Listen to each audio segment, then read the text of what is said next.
Indonesia hentikan pengiriman TKI ke Malaysia, ini penjelasan Menaker Ida. Menteri Ketenagakerjaan Ida Fauzia menjelaskan, pemerintah akan menghentikan sementara pengiriman pekerja migran Indonesia ke Malaysia sampai masing-masing negara memperbaiki sistem yang ada saat hadir di Kongres 16 Fatayat NU di Jakabaring Sport City Minggu 17 Juli 2022.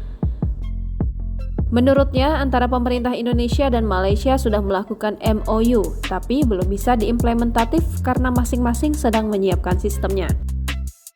Menurutnya, selama one channel system ini belum dilakukan, maka tidak bisa menempatkan pekerja migran Indonesia. Jadi, menunggu sampai sistem itu dibangun oleh Malaysia. Sementara itu, menurut Ida, untuk penempatan di Arab Saudi masih moratorium. Pemerintah sebenarnya akan memulai dengan plotting penempatan tenaga kerja ke Arab Saudi dengan one channel system. Untuk itu, sekarang masih dalam proses memperbarui MOU dan pembahasannya sudah hampir selesai. Jika sudah selesai, maka akan ada signing antara Menaker Indonesia dan Menteri Ketenagakerjaan Arab Saudi.